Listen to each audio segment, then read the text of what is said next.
Hello and welcome to the St. Louis Wind Symphony podcast. My name is Matt McKeever. And I'm Lisa McMahon. And we're both members of the St. Louis Wind Symphony. In this podcast, Lisa and I will highlight, discuss, and listen to pieces that will be featured on upcoming Wind Symphony concerts. Established in 1998, the St. Louis Wind Symphony is a nonprofit, all-volunteer concert band dedicated to preserving and performing quality wind band music, supporting music education, and commissioning new works. We hope you enjoyed this edition of the St. Louis Wind Symphony podcast. Hello and welcome. This is Lisa McMahon. I'm here with Matt McKeever. Hello. And we're going to do another podcast for a series of concerts that we have coming up. But we have guests. It's not just Matt and I sitting here talking about band, although we could do that all the time. We have Mr. Doug Luke with us. Doug, you want to say hello?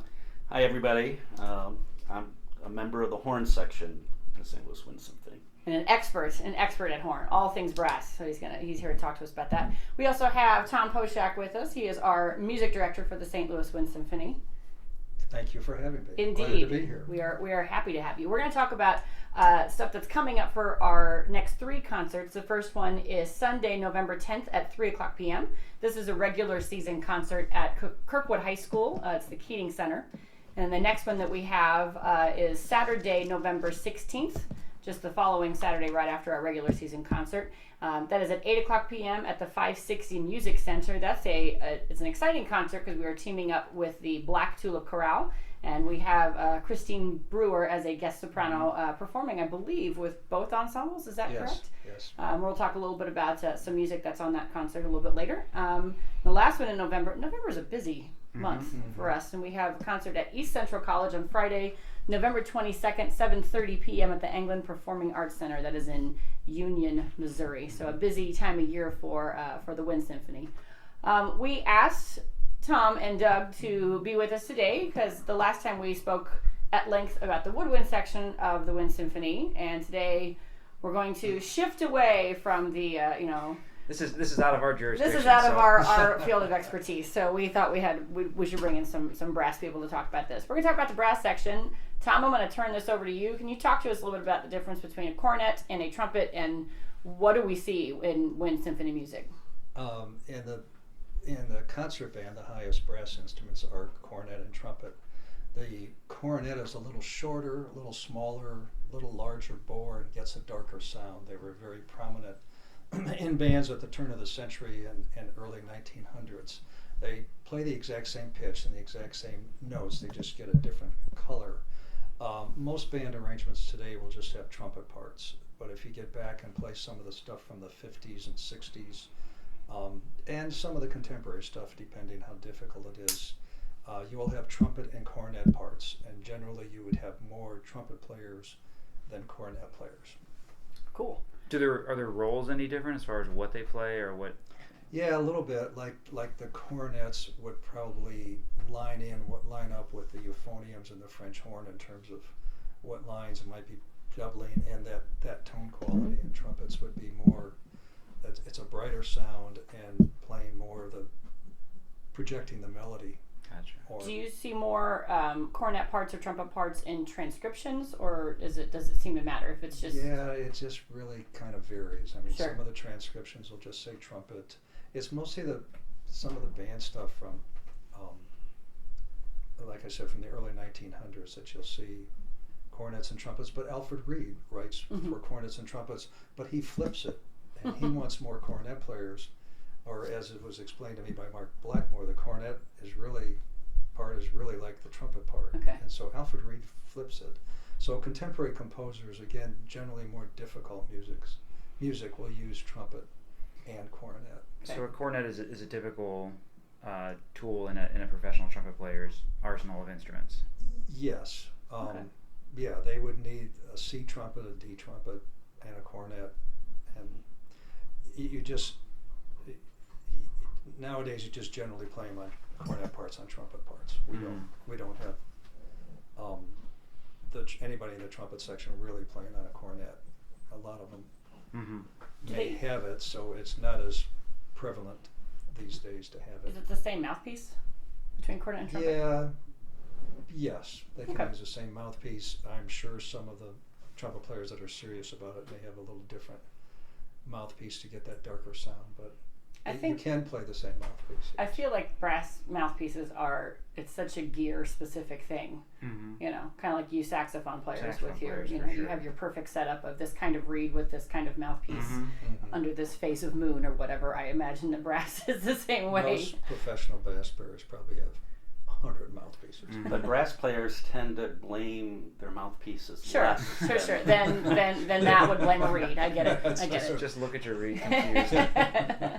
Nice. Well, thank you, Tom.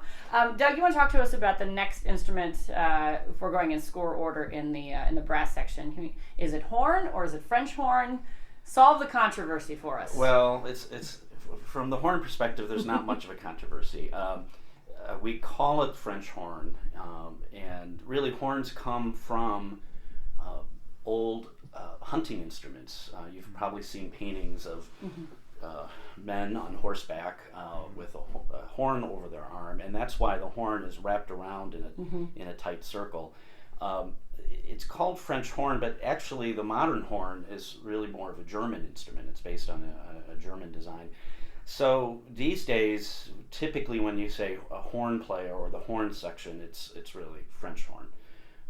It occupies the tenor. It generally fills in the tenor section, but horns are incredibly flexible.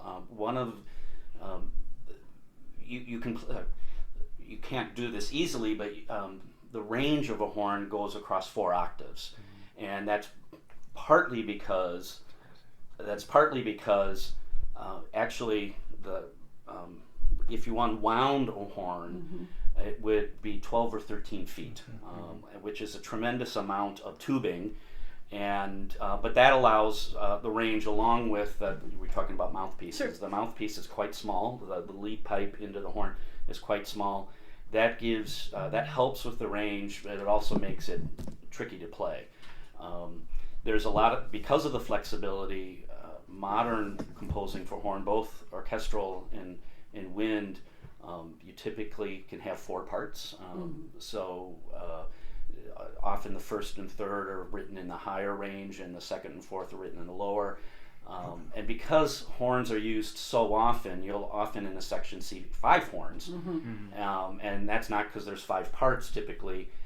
There's an assistant who helps out the principal horn, and so a happy horn section has 5 players. If it's fewer than 5, they're probably grumbling. Probably. That's fair. So it sounds like, just in terms of range, is it fair to say, Matt, that the French horn is kind of like the tenor saxophone of the brass section? Covers a little bit of everything, yeah. Really. Yeah. So it's the glue that holds the whole section together, Yeah. right? Well, and some players specialize on playing higher horn Yeah. parts, and others specialize. That was going to be on my playing- next question. Yeah. Yeah. Oh, Yeah. No, it's ahead good. of you. Yeah, Some no, just- specialize Yeah. playing lower horn parts. The other question that people often have about horns is, why do we stick our hands in the bell? It's warmer in there, right? Yes. Yeah. People assume it's because it's heavy and we're holding it up, and that's actually not the reason. The way the horn's designed, you use the hand to shape the sound, and subtly you can. There are notes that are naturally sharp or flat, and so you use your hand. In fact, it's almost unconscious once you've been playing for a while. Sure. And then you can do other things like mute it or stop it, which are ways to change the sound, and all of that can be done with the hand in the bell. Yeah, I know. Just from having students. All right.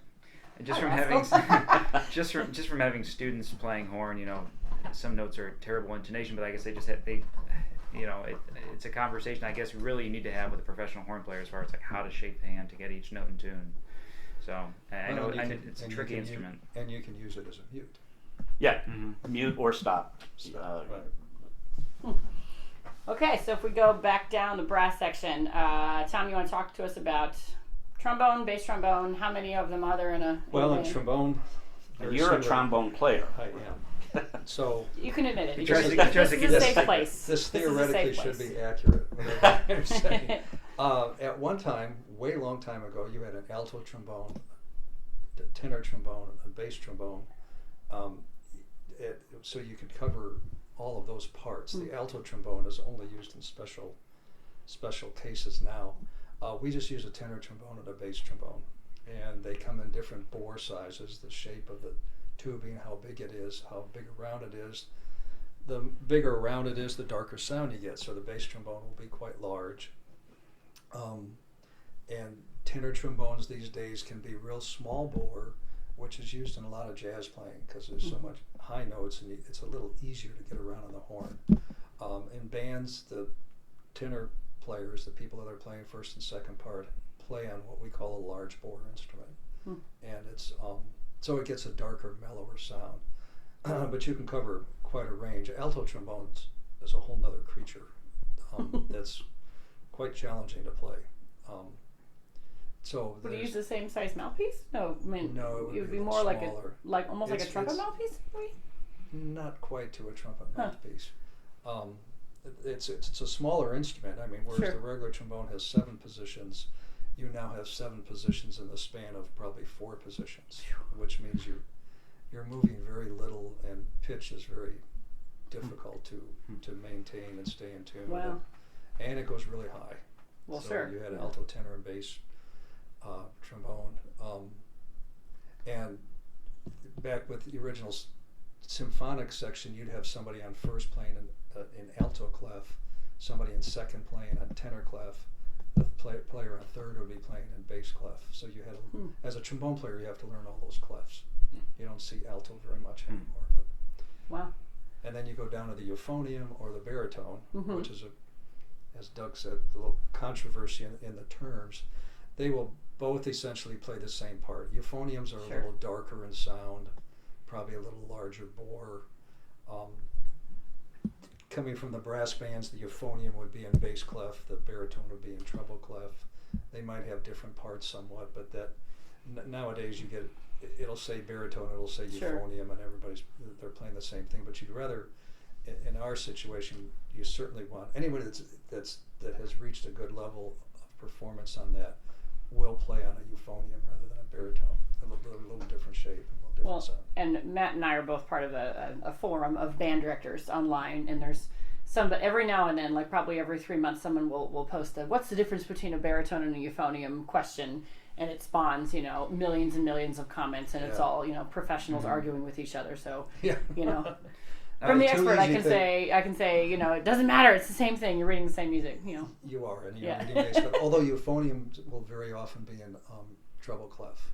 I mean, baritones in treble clef. Treble clef. So the that's difference where we is put trumpet players that can't clef, play that clef, high. We put them on treble clef baritone parts. Brighter sound, a little darker sound. So as far as the roles of the instrument, as you're comparing like trombone and euphonium, almost identical ranges, correct? Pretty identical. The ranges are identical, but the use is real different. That's what I was going to say. Yeah. So I, at least what I've seen, euphonium is more commonly a melodic instrument, as trombone is a more harmonic instrument. I'm assuming that's because of the limitations of the slide versus the valves.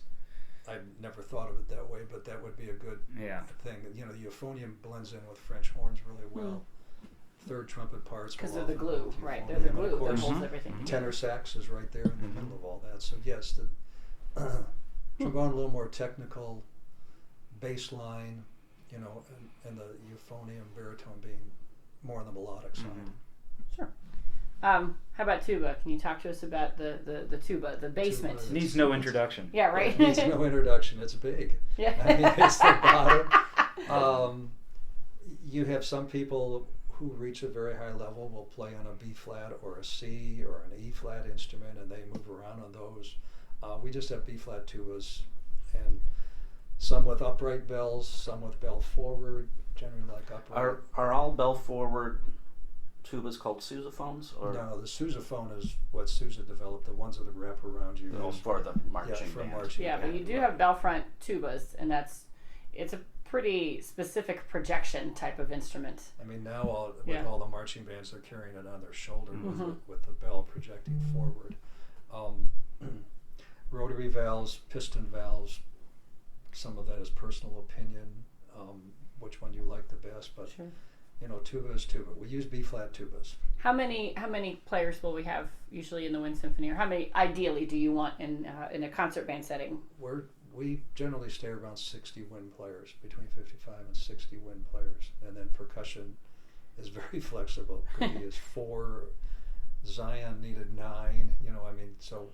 But for a 60-piece wind ensemble, how many tubas ideally Oh. would you want? Well, we had 5 for a while, which we felt was it was too many. It was a little too heavy. 3 to 4 Okay. for that size group. You could even go down to 2, but right now we're carrying 4, and I like what we have there with that, especially if somebody has to miss, then you're. What also covered. helps, I feel like it also helps out if we're short on trombone or baritone or something. Right. Yeah, kind of helps fill out that sound. Brass by itself has a pretty unique sound. You can either refer to it as a brass ensemble or a brass choir or even a brass quintet if you're just dealing with 5 players.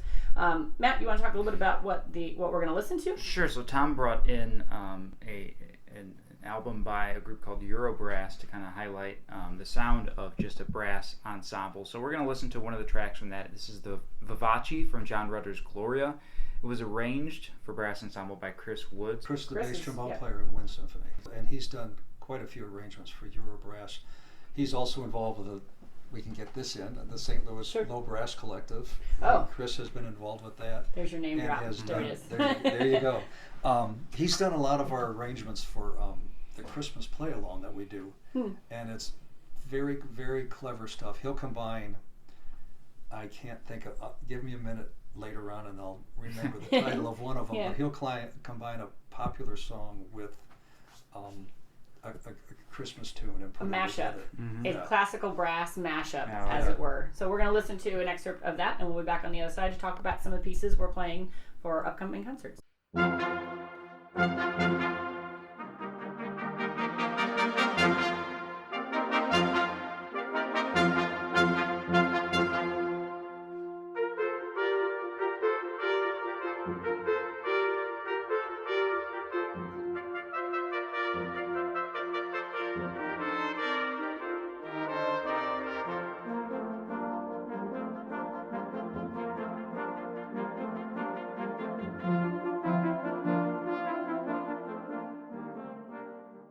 So you just heard the Vivace from John Rutter's Gloria, arranged by our own Chris Woods with the group Eurobrass. We were just talking about the brass section, so now we're going to transition over to some music that we're going to be performing on our upcoming concert on November 10th. So Lisa's going to tell you a little bit about Bernstein's Candide. So we were playing the overture to Candide. This arrangement that we're playing is by Claire Grunman, who's an important figure in wind ensemble rep. I'm actually going to throw this over to Tom Poshak, who is here with us. He's our music director, and he's going to talk a little bit about this arrangement and why an overture. Why are we doing this piece? Well, for a couple of reasons. It's a great piece, very, very popular with bands. The piece Candide, the theater piece Candide itself is very, very difficult. There's some very, as you can imagine with Bernstein composing this, some very challenging, difficult vocal pieces in there. And the story is rather complicated, a little difficult to follow. I'll talk about that later. Yeah, okay, you go right ahead. But the overture has become very, very popular with bands and orchestras. There are 2 main band arrangements out. The one that's generally played is by Walter Beeler. Robert Stumpf, who directs the Black Tulip Chorale, has asked that as a feature piece for Wind Symphony, we do the Candide overture, but that we do the Grunman arrangement. I asked the band, I was not familiar with the Grunman arrangement. I've asked several people in the band if they noticed a difference, and surprisingly, I'm getting an answer ranging from, I didn't notice any difference at all, to somebody who said, well, some of the notes are different, and which I thought was surprising. Why would you change any of Bernstein's notes? Other people saying some of the articulations and their part is slightly different. So, but when you listen to it, I think it's difficult to tell the two It's apart. very similar.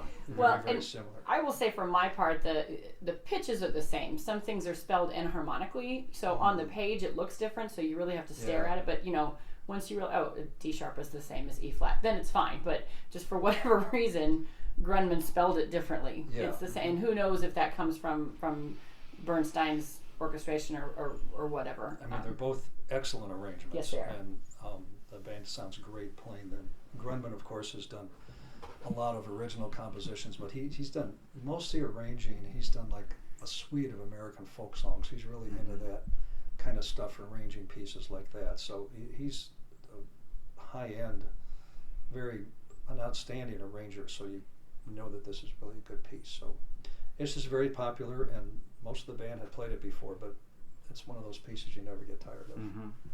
A good way to tie it together is, well, Tom, you were at this performance too. There was a performance of Candide in St. Louis. Was it this summer, I think? Mm-hmm. Or Union Avenue Opera. Yeah. And the old woman was played by Christine Brewer, who is joining us for the Black Tulip chorale performance. So there are four main characters in the opera Candide, the musical Candide, however you want to look at it. My partner called it an opera because that's about as far into that world as he had ever gone. But it's based on Voltaire's story Candide, or All for the Best. So it's about Candide, the eternal foolish optimist. Mm-hmm. And Candide is a young man who is a servant at this very wealthy mansion, and he falls in love with the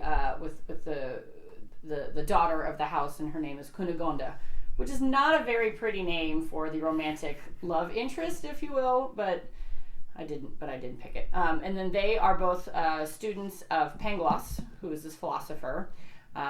Horrible wars happen, and Candide believes everybody, including his beloved, is dead, and so he ends up on this big adventure, ends up in other lands, and Cunegonde runs into this old woman who sort of takes her in, and she was played by Christine Brewer in the production that we saw.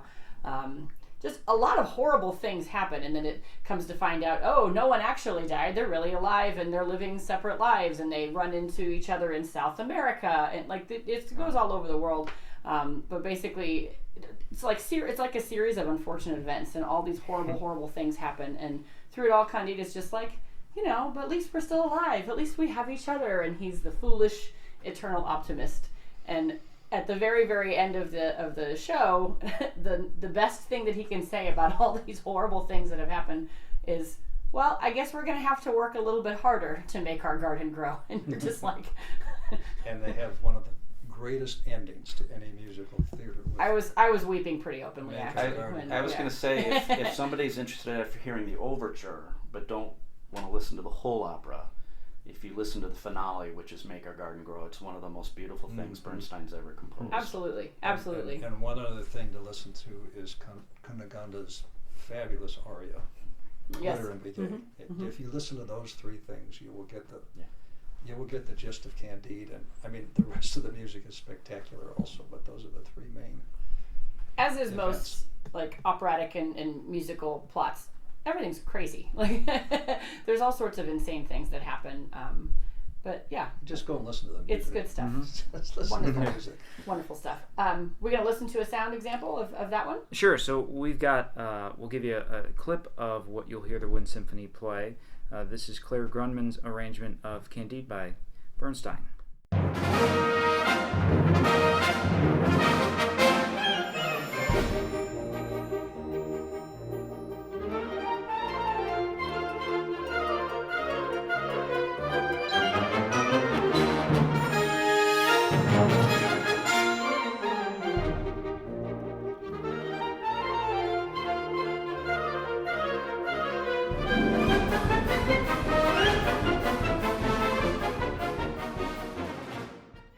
You just listened to an excerpt from the Candide Overture by Bernstein, arranged by Claire Grundmann. We're back now talking about another piece that's on this concert cycle, and it is entitled Country Band March by Charles Ives. This arrangement is by James Sinclair. All I'll say about Ives is that he was an insurance salesman who dabbled, shall we say, in writing for various ensembles. This piece originated for theater orchestra, and then was in 1973 arranged for the Modern Concert Band by James Sinclair.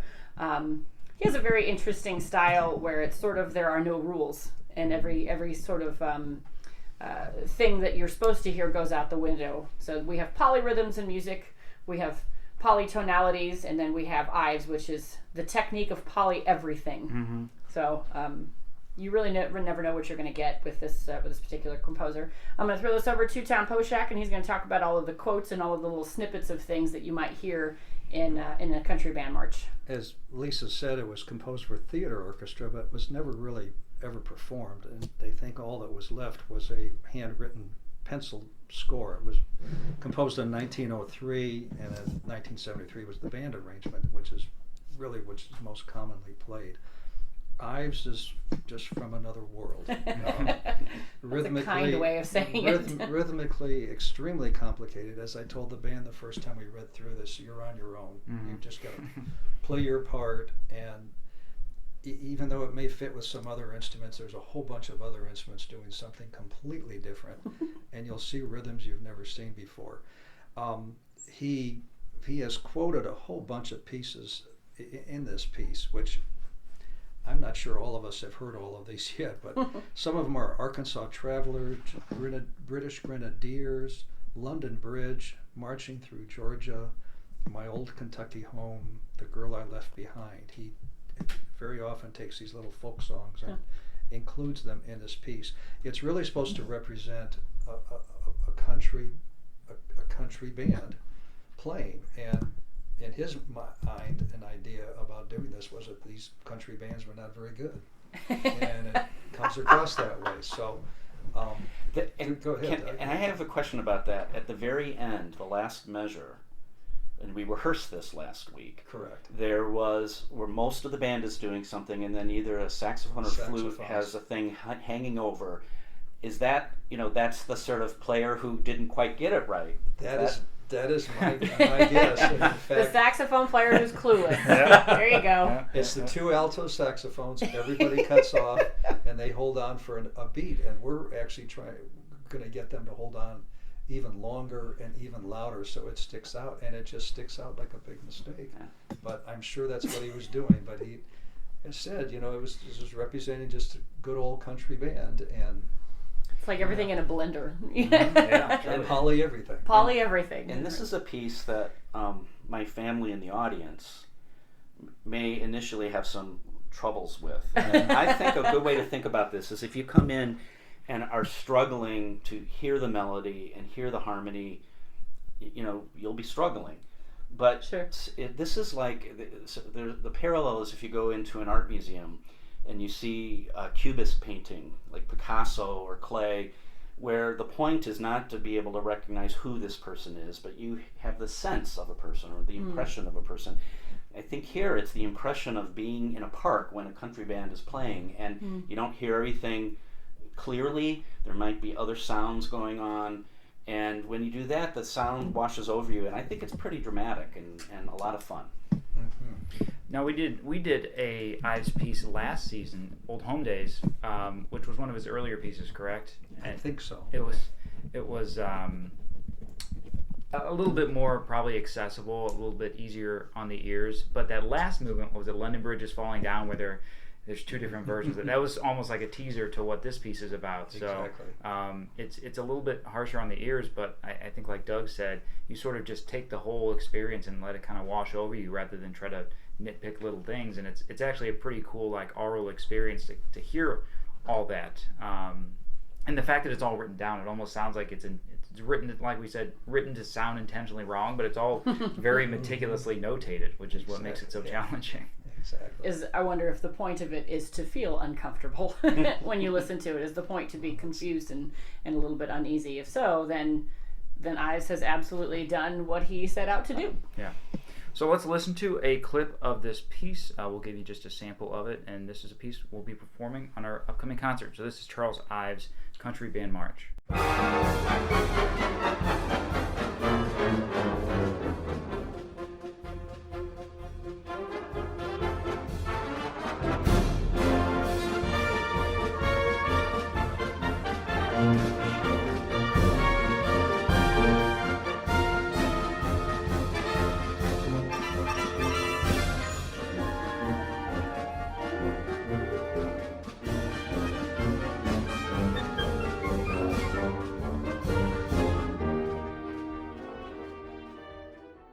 All right, we just listened to an excerpt of Charles Ives' Country Band March, and we're going to wrap up this podcast by talking about our upcoming concerts. First of all, Doug and Tom, thank you for joining us today and for chatting about wind ensemble music, because it's usually just Matt and I making things up. Yeah. Now you have Doug and Tom making Yeah. things There you go. Well, welcome. This is what we do. So first concert that we have is actually our second regular season concert, and it is Sunday, November 10th at 3:00 p.m. and that is at Kirkwood High School in the Keating Center. The concert we have the following Saturday is a concert with the Black Tulip Chorale. That is Saturday, November 16th, 8:00 p.m. at the 560 Music Center. This is the St. Louis Wind Symphony along with the Black Tulip Chorale and with special guest soprano Christine Brewer. World-renowned. World-renowned guest soprano. Truly, That's right. truly. Yeah, she is, yeah. Right across the river in Illinois. That's right. I'm going to kick this over to Doug real quick, and he's going to talk a little bit about one of the pieces that is on that Black Tulip Chorale concert. It is entitled Knoxville Summer of 1915 by Samuel Barber. Yes, this is going to be one of the highlights of the concert, I think. This is not as well known as some of Samuel Barber's other pieces, and the title tells you what it is. It's as if you were living in Knoxville in the summer of 1915. And it's a chamber group, small chamber group, like two horns, one trombone, mostly woodwinds, with the soprano soloist Christine Brewer. And Barber set this. It's a poem by James Agee, and I don't know the poem, but it's in English and it's very accessible. And here are the first lines: "It has become that time of evening when people sit on their porches, rocking gently and talking gently, and watching the street." And that's the rest of this is what's it like to be in Knoxville in 1915, and I'm looking forward to. I think the audience will really love it. I think so too. It's really nice. Beautiful piece. And then our final concert in November, like we said, this is a busy season for the Wind Symphony. We have a concert at East Central College on Friday, November 22nd at 7:30 p.m. That is the Anglin Performing Arts Center in Union, Missouri. All right, well, it's been fun talking to you. Hope you've learned a little bit more about our brass section, a little bit more about the pieces we'll be performing, and we hope to see you at an upcoming concert with the St. Louis Wind Symphony.